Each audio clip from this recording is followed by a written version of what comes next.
Salut, c'est Émilie et Mélanie sur le podcast de la patate chaude. Un podcast de Solipulse, engagé auprès des assos pour les aider à développer leur communication et leur levée de fonds.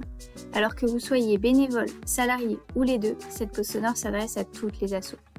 Et enfin, après cette longue introduction, l'épisode va enfin pouvoir commencer.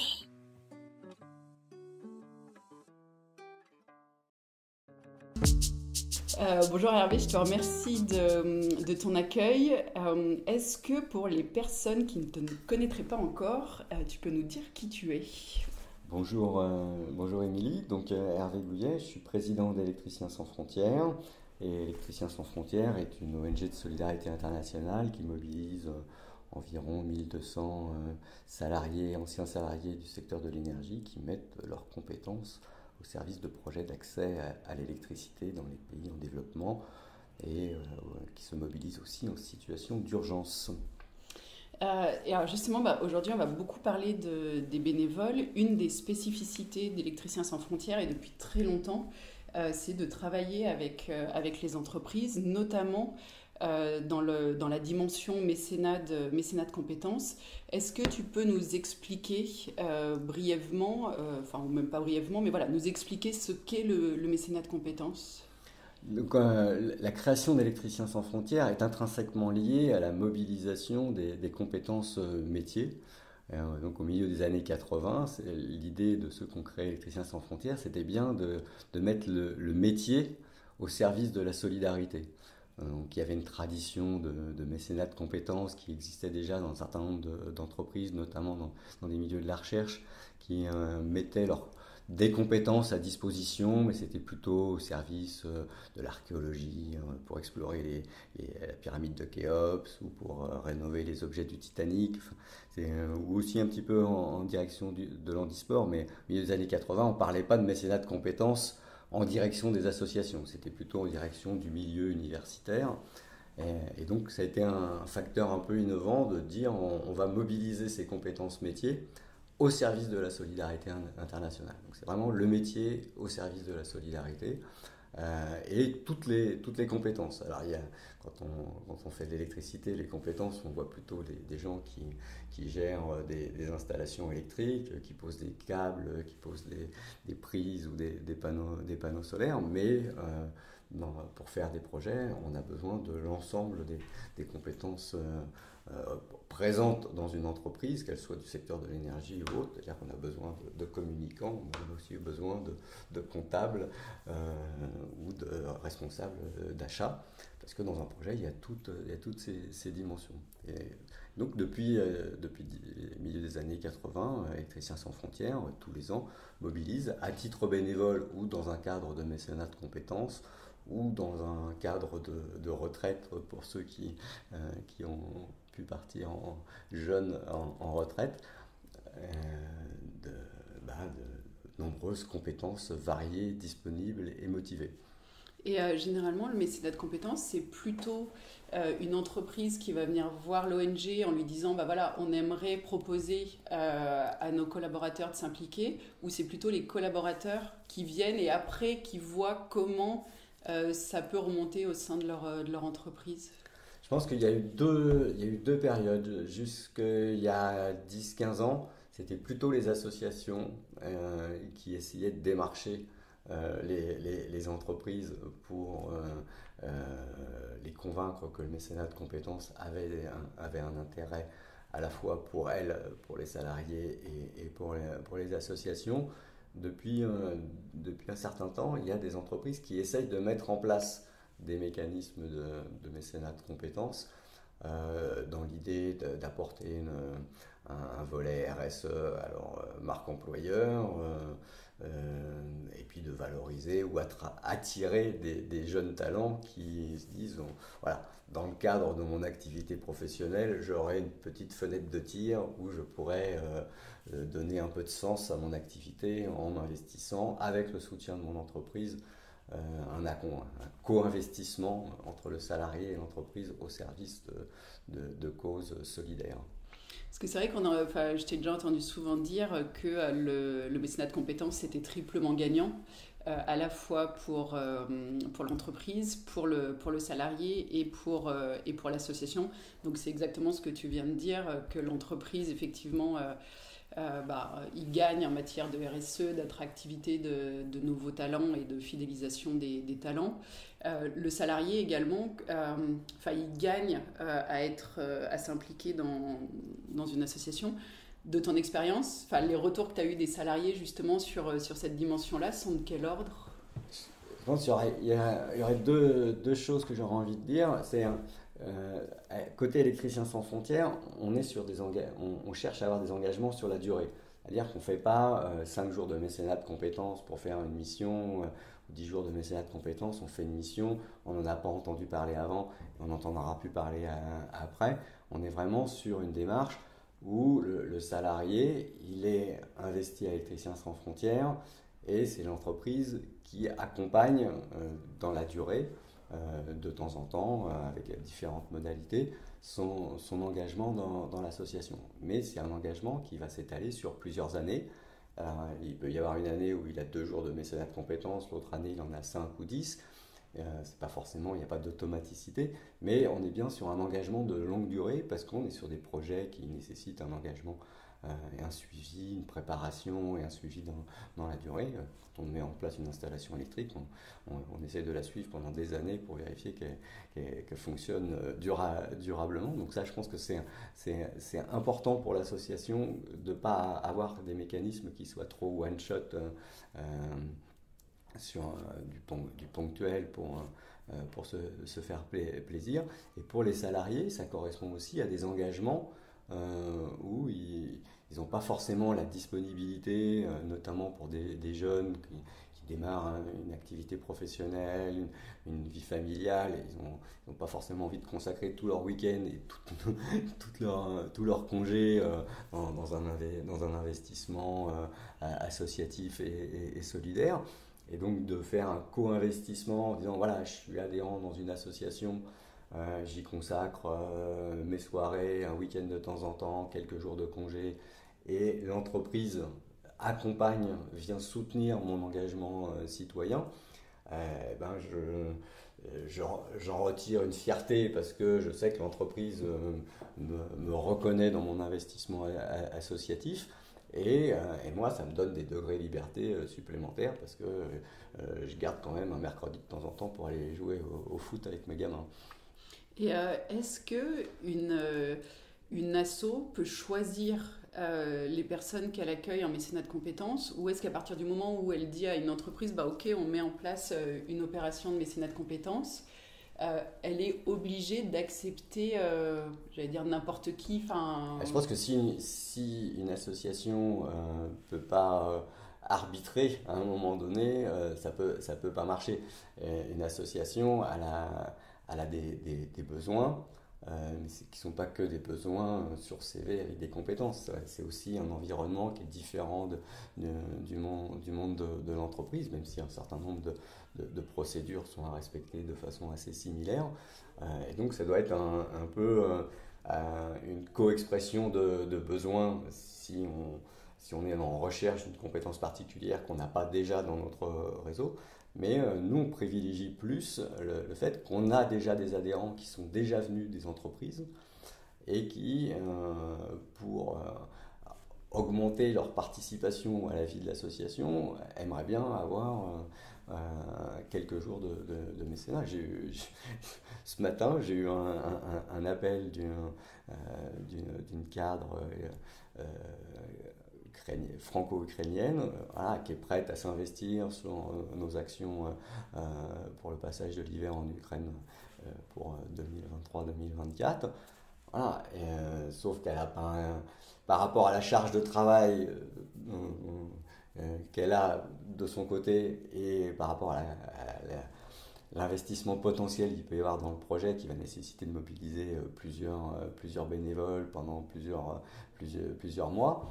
Pour caler son investissement, le fait de pouvoir bénéficier d'un accompagnement, d'un abondement de la part de son entreprise aux heures et aux jours qu'elle mettra, ça sera un plus parce qu'elle pourra s'investir plus avec un soutien de l'entreprise qui sera qui sera bénéfique à la fois pour le projet, puisqu'on aura une compétence précieuse qui nous aidera, et puis elle se sentira soutenue par son entreprise. Donc, quelque part, c'est un moyen aussi pour l'entreprise de la fidéliser et pour l'entreprise de repérer des talents un peu motivés et qui ont envie de se bouger, ce qui n'est pas forcément toujours évident. Sans commentaire.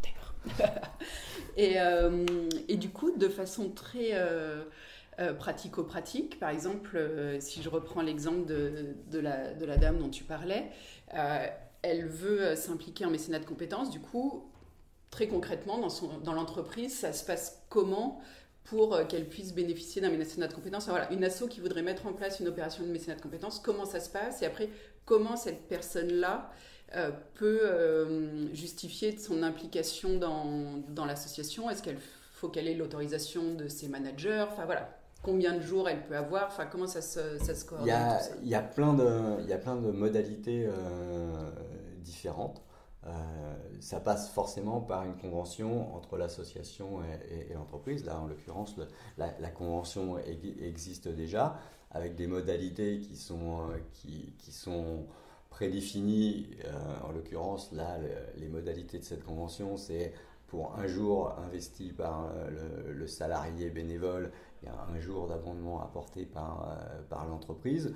Il se trouve que c'est un projet qui est un peu particulier, sur lequel on va essayer de négocier avec sa hiérarchie, de voir si elle ne peut pas avoir un abondement un peu supérieur pour accompagner le projet, puisque le projet il va durer 6 mois, donc voilà, il va y avoir une charge de travail un peu supérieure pendant les 6 prochains mois, donc qu'on ne retrouvera pas forcément sur les fois suivantes. Et après, il y a plein d'entreprises qui ont mis, pour 2 jours investis par un salarié, il y a un jour d'apporté par l'entreprise.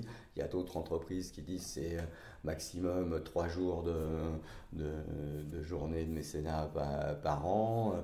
Il y a des entreprises qui flèchent uniquement sur une association, d'autres qui ne flèchent pas d'association, mais il faut que ce soit des associations locales du territoire où est implantée l'entreprise. Donc il y a plein de formules qui sont à la fois adaptées à la taille de l'entreprise, à son implantation territoriale. Une entreprise qui est implantée sur tout le territoire national avec des établissements dans toutes les préfectures et sous-préfectures, c'est pas la même chose qu'une entreprise qui a juste une usine dans un département. Donc il y a plein de formules et je pense qu'il faut être assez pragmatique et rechercher l'efficacité. Et l'efficacité, c'est d'abord comment on rend service au final au projet solidaire porté par l'association et le salarié. Et du coup, ce qui est intéressant, c'est qu'en fait, ce qu'il y a à retenir, c'est que c'est vraiment sur mesure et adapté à la réalité et de l'asso et de l'entreprise, qu'il n'y a pas de cadre prédéfini et qui obligerait, par exemple, une entreprise pourrait être tentée, mais se dirait « Ah bah non, mais moi j'ai besoin de mes salariés ». Du coup, l'entreprise garde complètement la main. Elle peut plafonner aussi le temps consacré à ses salariés dans l'association. Nous, on a beaucoup de conventions dans lesquelles il y a des plafonds à la fois par établissement. Si jamais on avait 10 bénévoles dans un seul établissement, ils ne peuvent pas tous prendre 10 jours. Et ça sera plafonné à 20 jours pour l'établissement et ça sera peut-être plafonné à 5 jours par salarié. Donc on peut mettre des plafonds par entité, des plafonds par personne, mais il faut aussi garder la souplesse et l'intelligence de la situation. Il peut y avoir des catastrophes comme il y a eu le week-end dernier au Maroc avec un séisme et besoin d'une mobilisation ponctuelle plus importante. Là, peut-être qu'on peut dire si on a des salariés qui sont pertinents pour intervenir sur place, qui ont des compétences recherchées qui vont être utiles parce qu'on a identifié des besoins des partenaires sur place, ils nous disent on a besoin de telle et telle compétence, peut-être qu'il faut en libérer 1 ou 2 pendant 15 jours et ça se négociera même si la convention prévoyait autre chose. Donc je pense qu'il faut aussi garder des degrés de liberté, notamment dans le cadre de la solidarité internationale, parce qu'on est aussi soumis à des aléas, mais on peut retrouver des situations similaires sur le territoire national en termes de solidarité. Voilà. On a beaucoup entendu parler des Restos du Cœur récemment, ou de l'accueil des migrants à Briançon. Voilà, il y a besoin des fois, il y a des pics. Il y a des pics d'activité et il faut faire preuve d'intelligence collective. Et je pense que si l'entreprise, comme l'association, comme le salarié, savent faire preuve d'intelligence face à des situations un peu exceptionnelles, c'est la preuve qu'on a appris à travailler ensemble et qu'on a bien compris l'intérêt partagé à mettre en place ce genre de mécanisme. Et là, si tu avais des conseils à donner pour convaincre une entreprise de mettre en place du mécénat de compétences, une asso qui se dirait bah ouais, moi cette entreprise, le profil des salariés, ça m'aiderait beaucoup, et qui voudrait mettre en place du mécénat de compétences avec elle et l'entreprise en aurait pas déjà, est-ce qu'il y a est-ce que tu aurais des conseils pour aider l'asso à aller voir l'entreprise et à la convaincre de mettre en place du mécénat de compétences? Je pense qu'il faut pour l'association, il faut bien cibler ses besoins. Si possible, avoir déjà des salariés dans l'entreprise qui sont déjà investis, comme ça permet de savoir ce sur quoi on va pouvoir pousser l'entreprise à aider en termes de temps. Si jamais on veut, on sait que dans cette entreprise, il y a des compétences qui pourraient être utiles à l'association, mais que malheureusement on n'a pas encore de salariés investis, de se dire on fait un test sur une opération. On va avoir besoin de tester un système électrique. On a l'expérience la semaine dernière. On a été sollicité pour aller tester un dispositif électrique. Et on a besoin de compétences assez pointues. Voilà, il y a une entreprise qui nous avait déjà approché, avec laquelle on a eu des échanges. Et on sait que dans leurs salariés, ils ont ce type de compétences pour aller faire ces tests et réceptionner ces machines. Donc on leur a dit, c'est un peu l'occasion qui fait le larron. Et on a une opportunité. Donc on fait un test de voir si on arrive à travailler intelligemment ensemble. C'est probable que ça se passe bien, mais ça permet de tester la bénévolence des uns et des autres. Nous, on a fait l'effort quand on a vu qu'il y en avait cette sollicitation, de comment on allait y répondre. On aurait pu y répondre avec des moyens connus, existants dans l'association. On s'est dit que c'était une bonne occasion d'aller tester cette entreprise. Est-ce qu'elle est capable, en 10 ou 15 jours, d'identifier le bon salarié et de le mettre à disposition pendant quelques jours pour aller faire ses essais? Et là, alors c'est intéressant parce que par rapport à ce que tu dis, est-ce qu'une entreprise peut obliger son salarié, un ou une de ses salariés, à faire du mécénat de compétences? Je pense que ça serait largement contre-productif, puisque si l'idée du mécénat de compétences, c'est d'aider l'engagement citoyen, forcer un engagement citoyen, ça devient assez vite un contresens. Et si on veut utiliser aussi le mécénat de compétences comme un facteur de fidélisation de ses salariés, je pense que ce sera plutôt l'effet inverse. Donc je serais un peu tenté de ne pas forcément conseiller le mécanisme obligatoire. Parce que du coup, oui, ça ne peut pas être présenté aux salariés comme là, en fait, ta mission pour quelques jours, c'est de faire ça. Et voilà, non, c'est pas effectivement de la même manière qu'un salarié ne peut pas obliger son manager à le détacher pour faire du mécénat de compétences. Du coup, c'est intéressant de savoir que il faut vraiment être dans une dynamique, c'est ce que tu disais, de bonne intelligence. Je pense que c'est la bonne intelligence, intelligence des trois entités, les trois parties prenantes doivent construire un projet où on apporte chacun sa petite pierre. Chacun y retrouve un peu son intérêt. Le salarié, il va développer des compétences, il fait acte de citoyenneté, donc il est content de la pierre qu'il va apporter à l'édifice solidaire.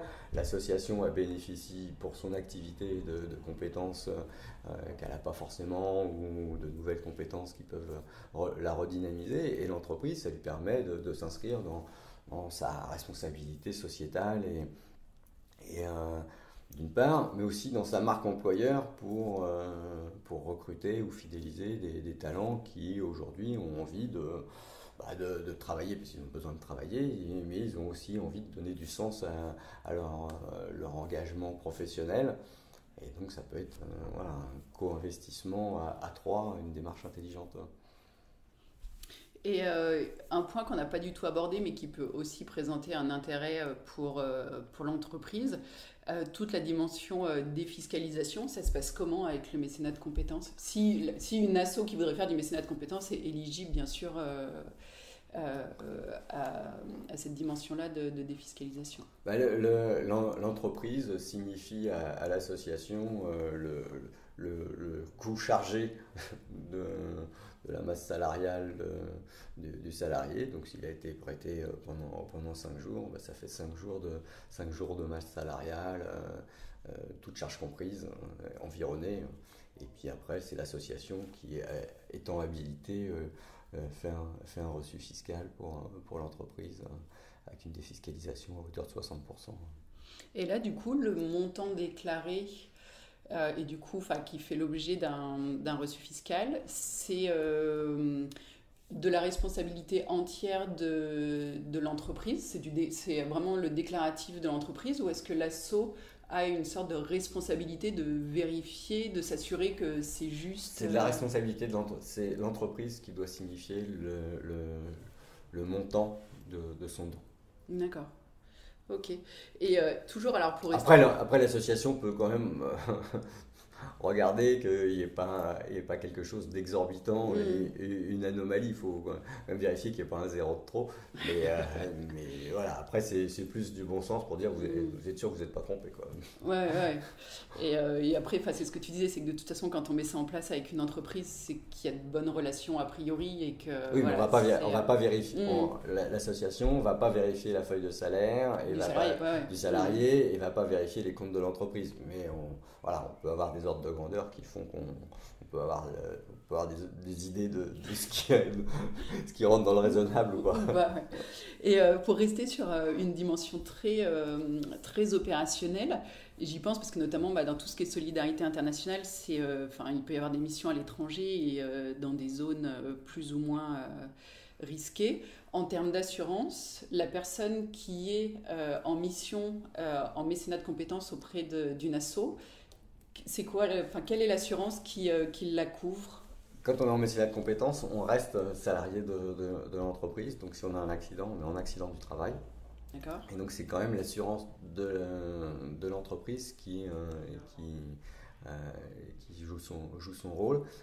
Il n'empêche que, en général, les associations prennent une deuxième assurance pour couvrir les salariés qui sont mis à disposition dans le cadre du mécénat de compétences. Il y a quand même de plus en plus de pays à risque. Sur le site du ministère des Affaires étrangères, vous avez les conseils aux voyageurs avec des zones de différentes couleurs où il est plus ou moins conseillé d'aller ou de rester. La plupart des entreprises interdisent les zones rouges à risque, et même pour les plus grosses d'entre elles, qui ont des services direction de la sécurité, ils ont un avis préalable pour donner leur aval ou pas à une mission. Si on doit aller, si aujourd'hui on demande pour une mission d'envoyer un salarié au Burkina, on n'aura pas beaucoup de chances d'avoir une autorisation. En revanche, même sur la solidarité internationale, il n'y a pas que des missions. 80% de l'activité d'Électriciens sans frontières, c'est une activité qui est de préparation, de suivi, d'accompagnement ou de pilotage à distance de réalisation. Donc, et pour lequel il y a besoin de mécénat de compétences aussi. Donc il faut aussi dissocier un peu cette image d'Épinal qui a surtout lieu pour les ONG, soit environnementalistes, soit de solidarité internationale, que le mécénat de compétences est forcément synonyme de déplacement international Voilà, nous, on utilise plus de mécénat de compétences pour les bureaux et les réunions et les rencontres avec les partenaires en France que sur la partie purement déplacement à l'international.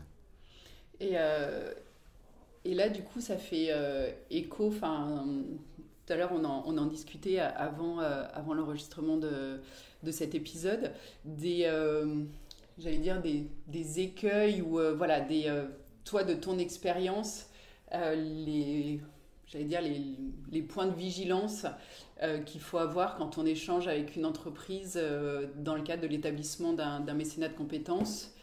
Voilà, qu'est-ce que tu pourrais, enfin, sur quoi tu pourrais alerter les assos qui se lancent là-dessus? Je pense qu'il faut. Il y a deux cas un peu différents. Il y a les cas des entreprises dans lesquels l'association a déjà des salariés engagés. Dans ce cas-là, le mécénat de compétences, il va être fléché, entre guillemets, sur des salariés qui sont déjà engagés. Donc là, on est plus sur la mise en place des règles de mise en œuvre du mécénat de compétences. C'est un peu différent avec des entreprises qui souhaitent mettre en place du mécénat de compétences. Et moi, le point d'attention sur lequel je serais vigilant, enfin il y en a deux d'ailleurs, c'est qu'un, ce soit du co-investissement entre le salarié et l'entreprise.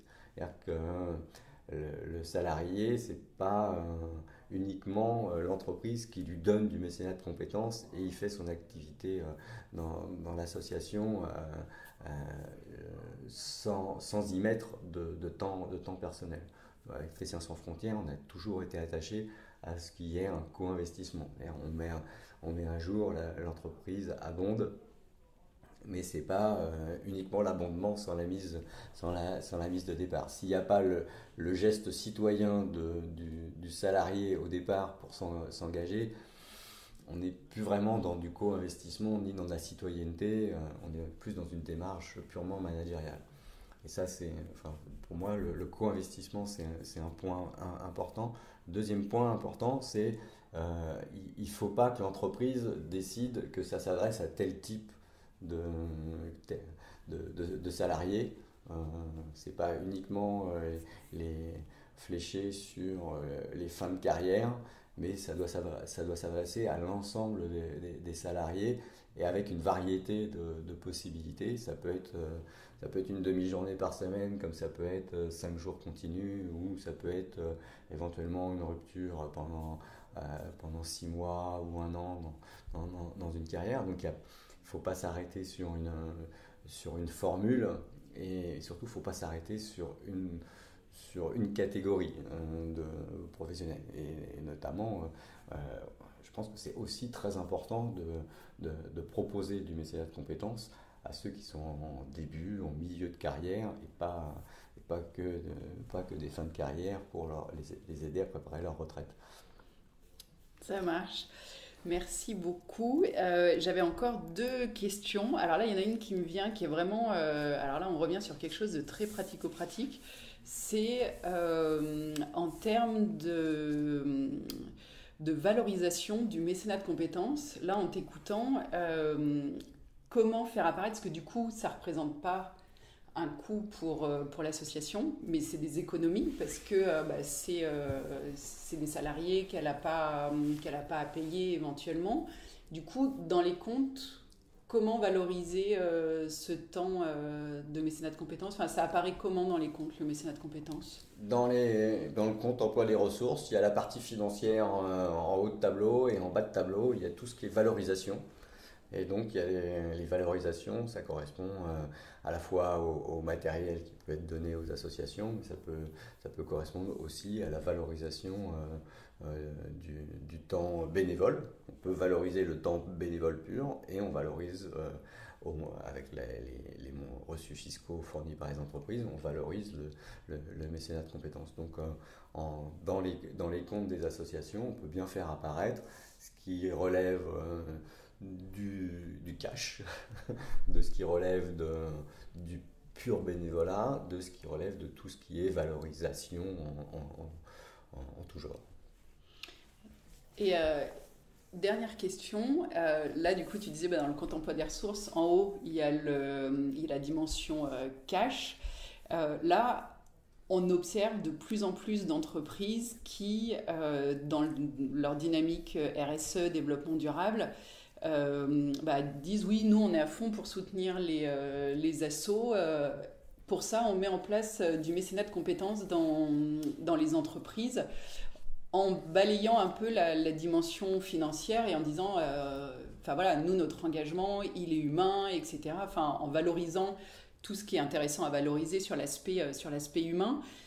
Mais du coup, voilà, comment gérer quand on est face à une entreprise qui propose exclusivement du mécénat de compétences, alors que, comme on l'évoquait avant cet enregistrement, l'argent reste le nerf de la guerre.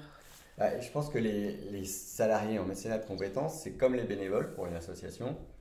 Ça n'a pas tout à fait le même statut en termes de... mais ça revient au même. C'est gratuit, mais ça a un coût.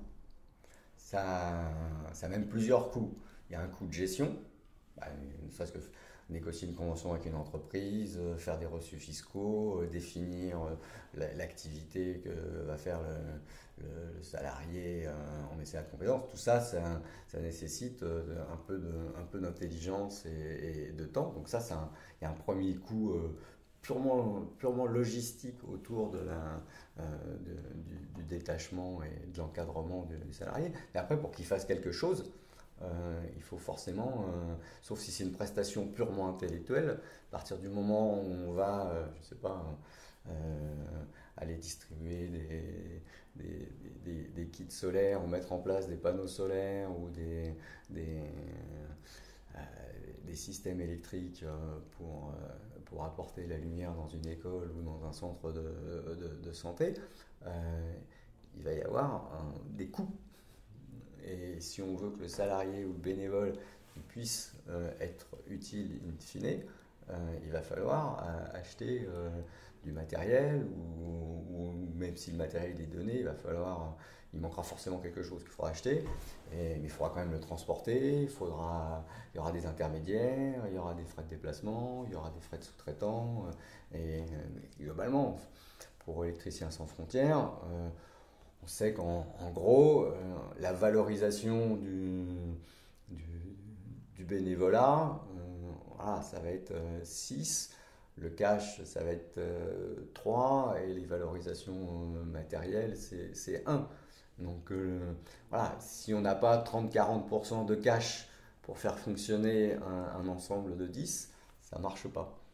Et je pense que c'est important de ne pas dissocier ces différentes formes de mécénat. Voilà, il y a du mécénat de compétences, il y a du bénévolat de compétences, qui est quand même globalement soit en accompagnement, soit complémentaire du mécénat de compétences. Il y a du mécénat financier, qui reste indispensable.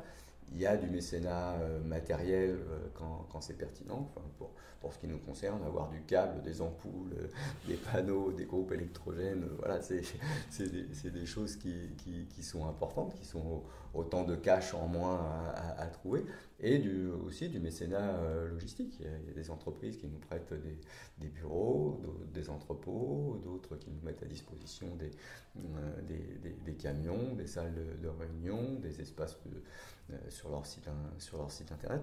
Donc je pense qu'il ne faut pas séparer ces différentes formes de mécénat, et chaque fois que c'est possible, d'essayer d'en faire un espèce de puzzle de la démarche partenariale de l'entreprise. Et du coup, ça c'est un discours qui est entendu et compris par les entreprises, de dire vous pouvez nous mettre à dispo des salariés en mécénat de compétences, mais s'il n'y a pas de cash, on ne pourra rien leur faire, entre guillemets, parce qu'on ne pourra pas monter les projets, etc. C'est quelque chose qui est reçu par les entreprises. Qui n'est pas partout. Bon, c'est bien, du coup il y a une petite marge de progression. Il y a une marge de progression, et en l'occurrence celles qui proposent que que du mécénat de compétences, que sur un segment de leurs salariés, sans qu'on puisse donner notre mot sur le CV du salarié, même s'il est gratuit, ça sera non. Et du coup, alors là c'est vraiment une question ouverte, mais ce serait intéressant d'étudier du coup la vivacité du mécénat de compétences en entreprise en fonction de ce critère-là. Est-ce qu'une entreprise qui fait du mécénat de compétences dans le dernier modèle que tu as évoqué, où tout est cadré, etc., est un peu fait au bénéfice de l'entreprise, est-ce que le mécénat de compétences réussit à être pérenne comparé à une entreprise dans laquelle il y a le mécénat de compétences qui est mis en place, mais avec une logique globale que tu évoquais en disant oui, on a conscience qu'il faut de l'argent. Et puis des fois, le rapport, en fonction de la taille de l'association, le rapport de force, c'est pas, entre guillemets, le rapport de force n'est pas équitable. Une petite association aura peut-être un peu de mal à résister à une grosse entreprise qui lui dit je veux absolument vous placer tel salarié parce que je préfère le défiscaliser que de me le garder dans mes bureaux, quoi. Et puis vous vous rendez compte, il est gratuit, donc il faut savoir aussi résister. Donc je pense qu'il y a une forme de responsabilité côté entreprise, comme sur le matériel. C'est exactement la même chose que sur le matériel. Le matériel que nous on accepte, c'est quand même du matériel neuf qu'on est sûr de pouvoir utiliser. On ne prend pas les fins de série et le matériel déclassé. Pour le mécénat de compétences, c'est un peu pareil. C'est mieux d'avoir du neuf qu'on peut choisir que du déclassé qu'on nous refourgue. Ce sera le mot de la fin. C'est parfait. Merci beaucoup Hervé et puis à bientôt. Merci Émilie. Voilà, cet épisode est terminé. On vous dit à bientôt. D'ici là, prenez soin de vous.